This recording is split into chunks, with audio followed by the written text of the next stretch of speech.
ओम गंगणपतये नमः। आज आप दिव्य शनिश्चर प्रति संसार मोहन गणेश कवच श्रवण करने वाले हैं। भगवान गणेश की कृपा प्राप्त करने के लिए यह कवच विशेष माना जाता है। जिनकी कुंडली में दोष होता है, शनि की बाधा होती है, ग्रहों का प्रकोप होता है, ग्रह पीड़ित होते हैं, ऐसे व्यक्तियों के लिए इस कवच का श्रवण विशेष माना जाता है।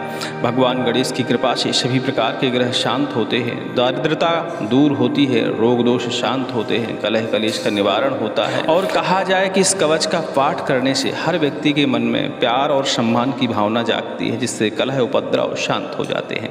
चलिए श्रवण करते हैं भगवान गणेश का यह है शनिश्चर प्रति दिव्य संसार मोहन कवच और भगवान गणेश की कृपा प्राप्त करते हैं। सुनते रहिए और भगवान गणेश का ध्यान करिए। शनैश्चर प्रति विष्णुनोपदिष्टं संसार मोहनं गणेश कवचं विष्णुरुवाच संसार मोहनस्यास्य कवचस्य प्रजापतिः ऋषि छन्दस्य बृहति देवो लम्बोदरः स्वयं धर्मार्थकाममोक्षेषु विनियोगः प्रकीर्तितः सर्वेषां कवचानां च सारभूतमिदं मुने। ॐ गं हुं श्री गणेशाय स्वाहा मे पातु मस्तकं। द्वात्रिंशदक्षरो मन्त्रो ललाटं मे सदावतु। ॐ ह्रीं क्लीं श्रीं गमिति च सततं पातु लोचनं। तालुकं पातु विघ्नेशः सततं धरणीतले। ॐ ह्रीं श्रीं क्लीमिति च सततं पातु नासिकाम्। ॐ गं गं शूर्पकर्णाय स्वाहा पात्वधरं मम।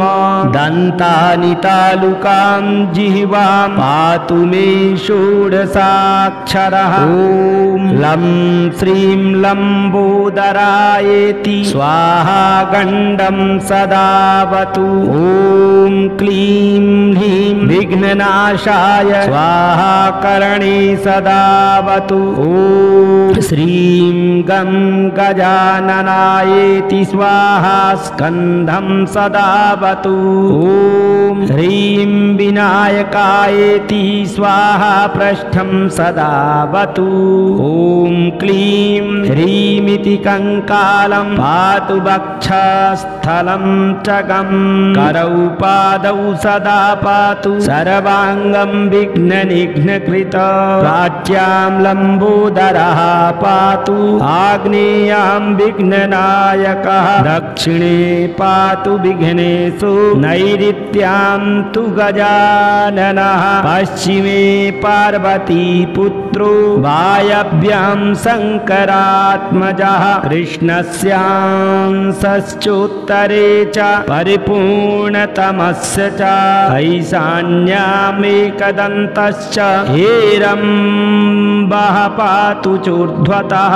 अधो गणाधिपः पातु सर्वपूज्यश्च सर्वतः। स्वप्ने जागरणे चैव पातु मां योगिनां गुरुः। इति ते कथितं वत्स सर्वमन्त्रौघविग्रहं। संसारमोहनं नाम कवचं परमाद्भुतं। श्रीकृष्णेन पुरा दत्तं गोलोके रासमण्डले। वृन्दावने विनीताय मह्यं दिनकरात्मज। मया दत्तं तुभ्यं च यस्मै कसमै न दास्यसि। परम्परं सर्वपूज्यं सर्वसङ्कटतारणं गुरुम् अभ्यर्च्य विधिवत् कवचं धारयेतु यः। कण्ठे वा दक्षिणे बाहौ सोऽपि विष्णुर्न न संशयः अश्वमेधसहस्राणि वाजपेयशतानि च गहेन्द्रकवचस्यास्य कलां नार्हन्ति षोडशीम् इदं कवचमज्ञात्वा यो भजेच्छङ्करात्मजं शतलक्षप्रजप्तोऽपि न मन्त्रः सिद्धिदायकः श्रीब्रह्मवैवरते शनिश्चरं प्रति विष्णुनोपदिष्टं संसारमोहनं गणेश कवचं सम्पूर्णम् ॐ गङ्गणपतये नमः ॐ गङ्गणपतये नमः ॐ गङ्गणपतये नमः ॐ गङ्गणपतये नमः शनैश्चर प्रति विष्णुनोपदिष्टं संसारमोहनं गणेशकवचं विष्णुरुवाच संसारमोहनस्यास्य कवचस्य प्रजापतिः ऋषिच्छन्दस्य बृहति देवो लम्बोदरः स्वयं धर्मार्थकाममोक्षेषु विनियोगः प्रकीर्तितः सर्वेषां कवचानां च सारभूतमिदं मुने ॐ गं हुं श्रीगणेशाय स्वाहा मे पातु मस्तकं द्वात्रिंशदक्षरो मन्त्रो ललाटं मे सदावतु ॐ ह्रीं क्लीं श्रीं गमिति च सततं पातु लोचनं तालुकं पातु विघ्नेशः सततं धरणीतले ॐ ह्रीं श्रीं क्लीमिति च सततं पातु नासिकाम् ॐ गं गं शूर्पकर्णाय स्वाहा पात्वधरं मम दन्तानि तालुकां जिह्वां पातु मे षोडशाक्षरः ॐ लं श्रीं लम्बोदरायेति स्वाहा गण्डं सदावतु ॐ क्लीं ह्रीं विघ्ननाशाय स्वाहा करणे सदावतु ॐ श्रीं गं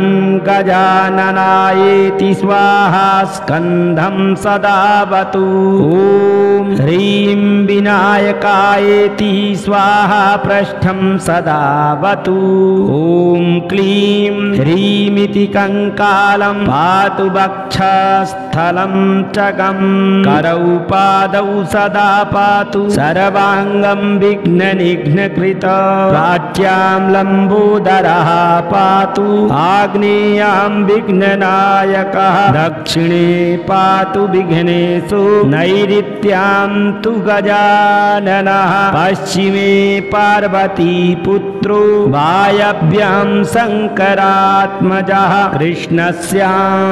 कृष्णस्यांशश्चोत्तरे च परिपूर्णतमस्य च ऐशान्यामेकदन्तश्च हेरम्बः पातु चोर्ध्वतः अधो गणाधिपः पातु सर्वपूज्यश्च सर्वतः स्वप्ने जागरणे चैव पातु मां योगिनां गुरुः इति ते कथितं वत्स सर्वमन्त्रौघविग्रहं संसारमोहनं नाम कवचं परमाद्भुतं श्रीकृष्णेन पुरा दत्तं गोलोके रासमण्डले वृन्दावने विनीताय मह्यं दिनकरात्मज मया दत्तं तुभ्यं च यस्मै कसमै न दास्यसि परम्परं सर्वपूज्यं सर्वसङ्कटतारणं गुरुम् अभ्यर्च्य विधिवत् कवचं धारयेतु यः कण्ठे वा दक्षिणे बाहु सोऽपि विष्णुर्न न संशयः अश्वमेधसहस्राणि वाजपेयशतानि च गहेन्द्रकवचस्यास्य कलां नार्हन्ति षोडशीम् इदं कवचमज्ञात्वा यो भजेच्छङ्करात्मजं शतलक्षप्रजप्तोऽपि न मन्त्रः सिद्धिदायकः श्रीब्रह्मवैवरते शनिश्चरं प्रति विष्णुनोपदिष्टं संसारमोहनं गणेश कवचं सम्पूर्णम् ॐ गङ्गणपतये नमः ॐ गङ्गणपतये नमः ॐ गङ्गणपतये नमः ॐ गङ्गणपतये नमः शनैश्चर प्रति विष्णुनोपदिष्टं संसारमोहनं गणेशकवचं विष्णुरुवाच संसारमोहनस्यास्य कवचस्य प्रजापतिः ऋषिच्छन्दस्य बृहति देवो लम्बोदरः स्वयं धर्मार्थकाममोक्षेषु विनियोगः प्रकीर्तितः सर्वेषां कवचानां च सारभूतमिदं मुने ॐ गं हुं श्रीगणेशाय स्वाहा मे पातु मस्तकं द्वात्रिंशदक्षरो मन्त्रो ललाटं मे सदावतु ॐ ह्रीं क्लीं श्रीं गमिति च सततं पातु लोचनं तालुकं पातु विघ्नेशः सततं धरणीतले ॐ ह्रीं श्रीं क्लीमिति च सततं पातु नासिकाम् ॐ गं गं शूर्पकर्णाय स्वाहा पात्वधरं मम दन्तानि तालुकां जिह्वां पातु मे षोडशाक्षरः ॐ लं श्रीं लम्बोदरायेति स्वाहा गण्डं सदावतु ॐ क्लीं ह्रीं विघ्ननाशाय स्वाहा कर्णे सदावतु ॐ श्रीं गं गजाननायेति स्वाहा स्कन्धं सदावतु ॐ ह्रीं विनायकायेति स्वाहा पृष्ठं सदावतु ॐ क्लीं ह्रीमिति कंकालं पातु वक्षस्थलं च गं करौ पादौ सदा पातु सर्वाङ्गं विघ्ननिघ्नकृत प्राच्यां लम्बोदरः पातु आग्नेयां विघ्ननायकः दक्षिणे पातु विघ्नेषु नैऋत्यां तु गजाननः पश्चिमे पार्वती पुत्रो वायव्यां शङ्करात्मजः कृष्णस्यांशश्चोत्तरे च परिपूर्णतमस्य च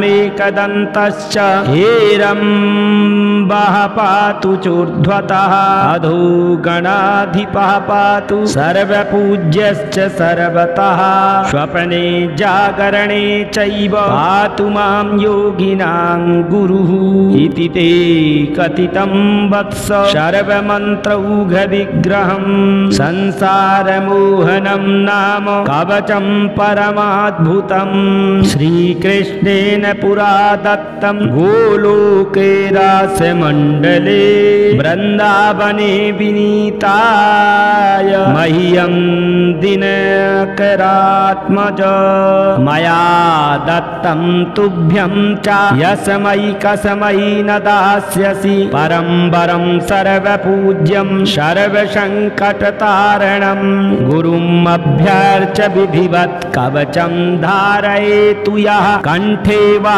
दक्षिणे बाहु सोऽपि विष्णुर्न विष्णुर्न संशयः अश्वमेधसहस्राणि वाजपेयशतानि च गहेन्द्रकवचस्यास्य कलां नारहन्ति षोडशीम् इदं कवचमज्ञात्वा यो भजेच्छङ्करात्मजं शतलक्षप्रजप्तोऽपि न मन्त्रः सिद्धिदायकः श्रीब्रह्म वैवरते शनिश्चरं प्रति विष्णुनोपदिष्टं संसारमोहनं गणेश कवचं सम्पूर्णम् ॐ गङ्गणपतये नमः ॐ गङ्गणपतये नमः ॐ गङ्गणपतये नमः ॐ गङ्गणपतये नमः शनैश्चर प्रति विष्णुनोपदिष्टं संसारमोहनं गणेश कवचं विष्णुरुवाच संसारमोहनस्यास्य कवचस्य प्रजापतिः ऋषि छन्दस्य बृहति देवो लम्बोदरः स्वयं धर्मार्थकाममोक्षेषु विनियोगः प्रकीर्तितः सर्वेषां कवचानां च सारभूतमिदं मुने ॐ गं हुं श्रीगणेशाय स्वाहा मे पातु मस्तकं द्वात्रिंशदक्षरो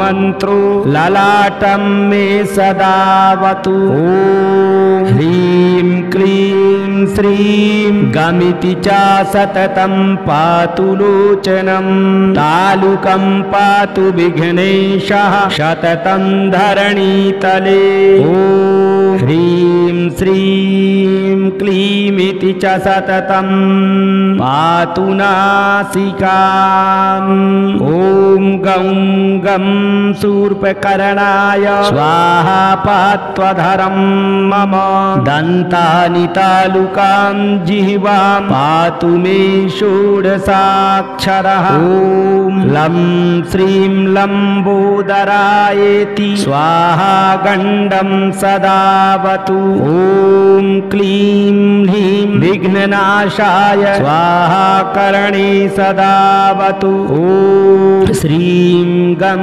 गजाननायेति स्वाहा स्कन्धं सदावतु ॐ ह्रीं विनायकायेति स्वाहा पृष्ठं सदावतु ॐ क्लीं ह्रीमिति कंकालं पातु वक्षस्थलं च गं करौ पादौ सदा पातु सर्वाङ्गं विघ्ननिघ्नकृत प्राच्यां लम्बोदरः पातु आग्नेयां विघ्ननायकः दक्षिणे पातु विघ्नेषु नैऋत्यां तु गजाननः पश्चिमे पार्वती पुत्रो वायव्यां शङ्करात्मजः कृष्णस्यांशश्चोत्तरे च परिपूर्णतमस्य च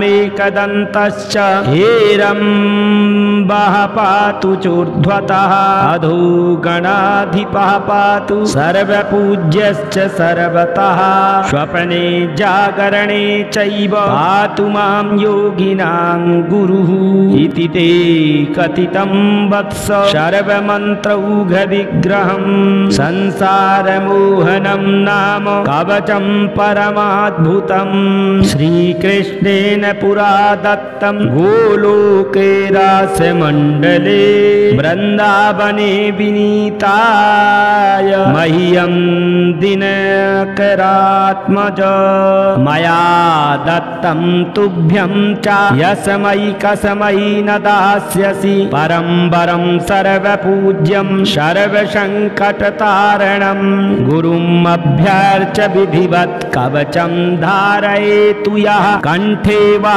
दक्षिणे बाहु सोऽपि विष्णुर्न संशयः अश्वमेधसहस्राणि वाजपेयशतानि च गहेन्द्रकवचस्यास्य कलां नारहन्ति षोडशीम् इदं कवचमज्ञात्वा यो भजेच्छङ्करात्मजं शतलक्षप्रजप्तोऽपि न मन्त्रः मन्त्रः सिद्धिदायकः श्रीब्रह्मवैवरते शनिश्चरं प्रति विष्णुनोपदिष्टं संसारमोहनं गणेश कवचं सम्पूर्णम्। ॐ गङ्गणपतये नमः। ॐ गङ्गणपतये नमः। ॐ गङ्गणपतये नमः। ॐ गङ्गणपतये नमः।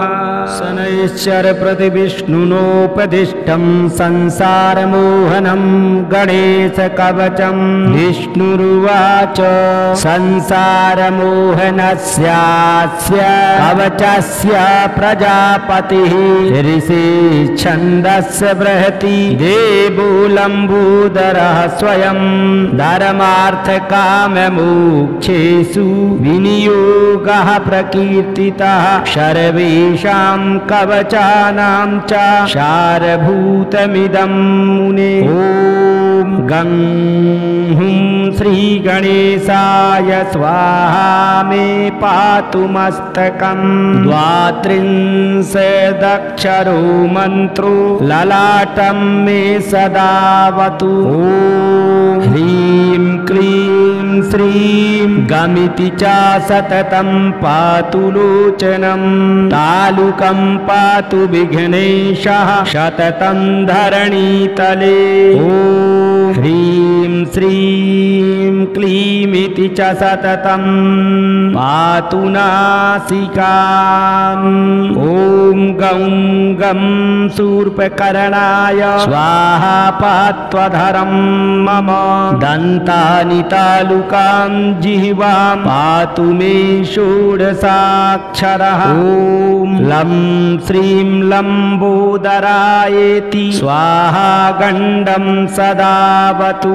ॐ क्लीं ह्रीं विघ्ननाशाय स्वाहा कर्णे सदावतु। ॐ श्रीं गं गजाननायेति स्वाहा स्कन्धं सदावतु।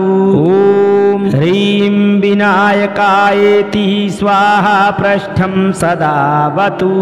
ॐ क्लीं ह्रीमिति कङ्कालं पातु वक्षस्थलं च गं करौ पादौ सदा पातु सर्वाङ्गं विघ्ननिघ्नकृत।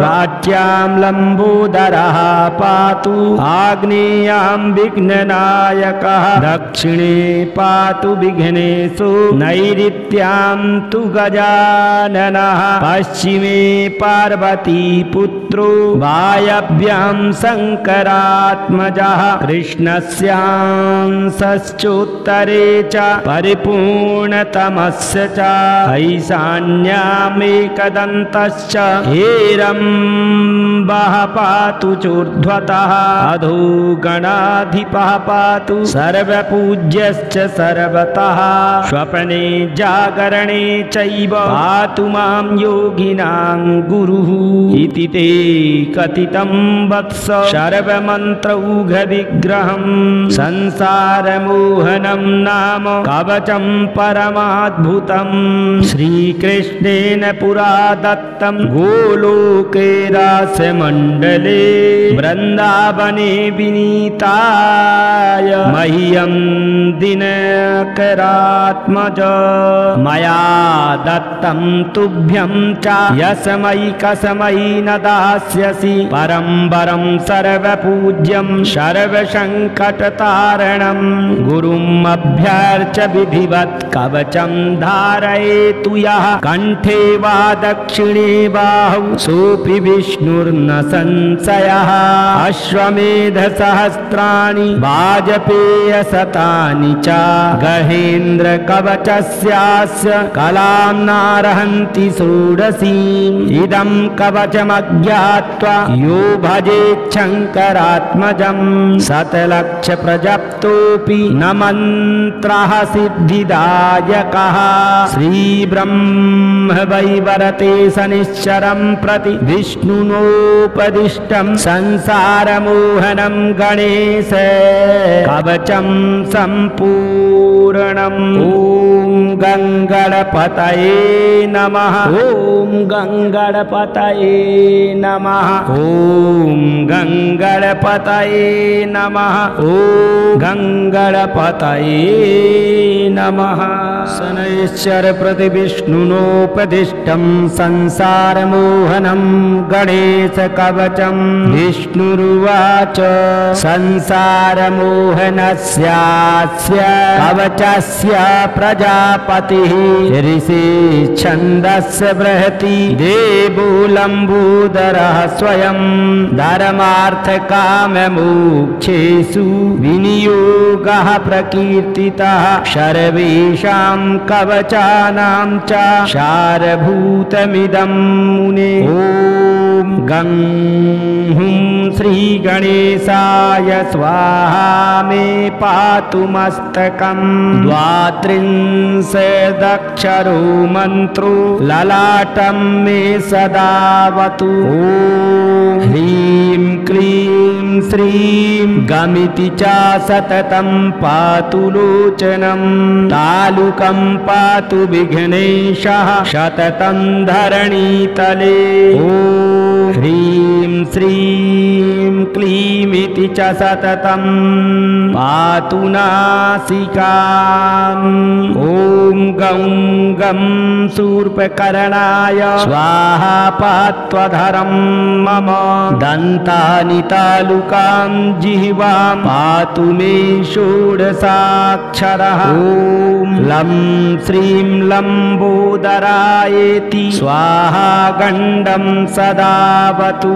ॐ क्लीं ह्रीं विघ्ननाशाय स्वाहा कर्णे सदावतु। ॐ श्रीं गं गजाननायेति स्वाहा स्कन्धं सदावतु। ॐ ह्रीं विनायकायेति स्वाहा पृष्ठं सदावतु।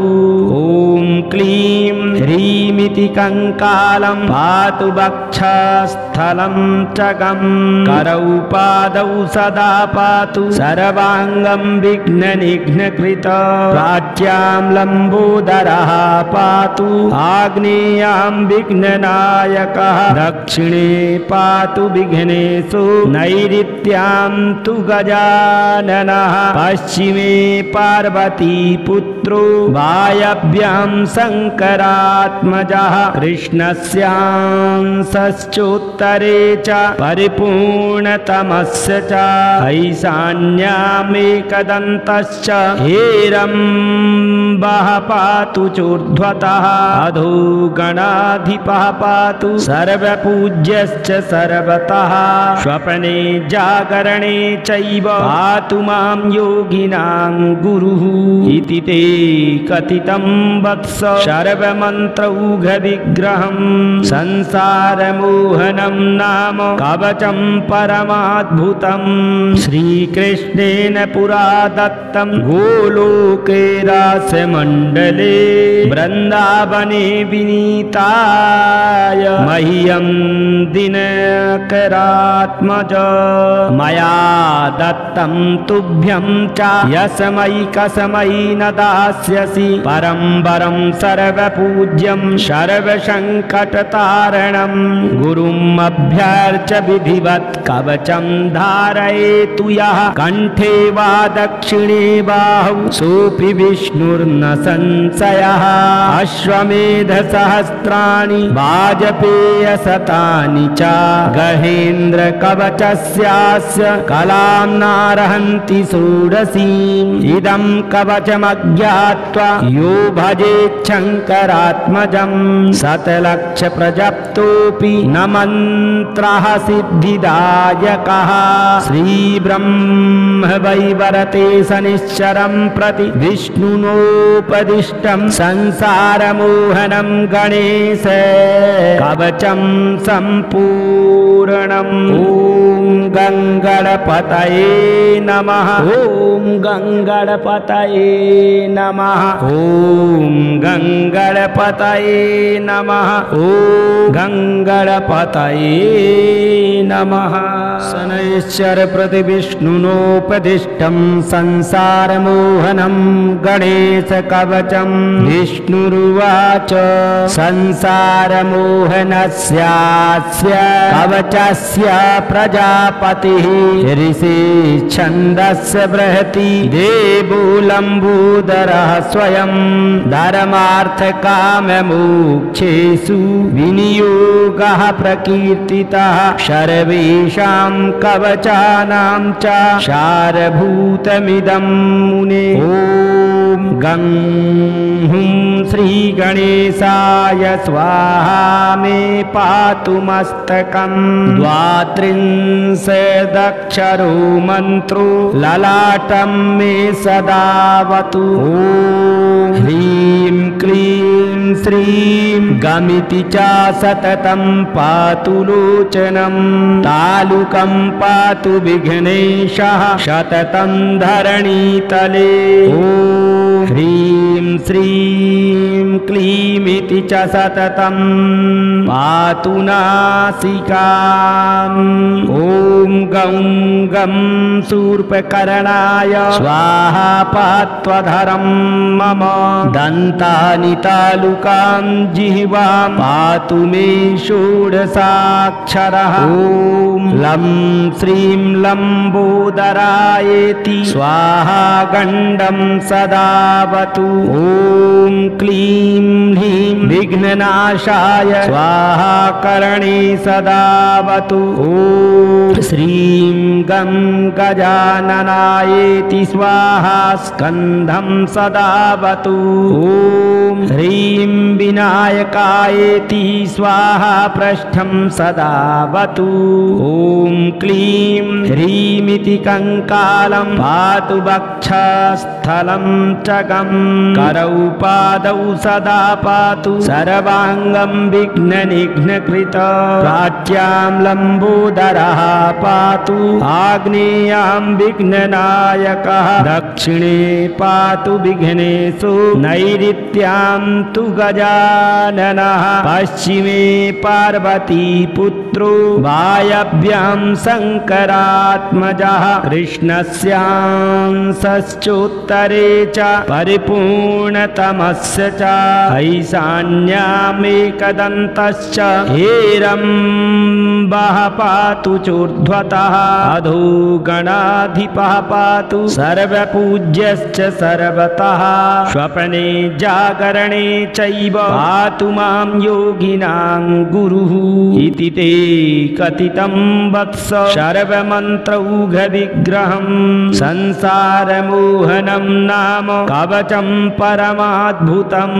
श्रीकृष्णेन पुरा दत्तं गोलोके रासमण्डले। वृन्दावने विनीताय मह्यं दिनकरात्मज। मया दत्तं तुभ्यं च यस्मै कस्मै न दास्यसि। परं वरं सर्वपूज्यं सर्वसङ्कटतारणं। गुरुम् अभ्यर्च्य विधिवत् कवचं धारयेतु यः। कण्ठे वा दक्षिणे बाहौ सोऽपि विष्णुर्न संशयः। अश्वमेधसहस्राणि वाजपेयशतानि च। गहेन्द्रकवचस्यास्य कलां नारहन्ति षोडशीम्। इदं कवचमज्ञात्वा यो भजेच्छङ्करात्मजं। शतलक्षप्रजप्तोऽपि न मन्त्रः सिद्धिदायकः। श्रीब्रह्म वैवरते शनिश्चरं प्रति विष्णुनोपदिष्टं संसारमोहनं गणेश कवचं सम्पूर्णम्। ॐ गङ्गणपतये नमः। ॐ गङ्गणपतये नमः। ॐ गङ्गणपतये नमः। ॐ गङ्गणपतये नमः।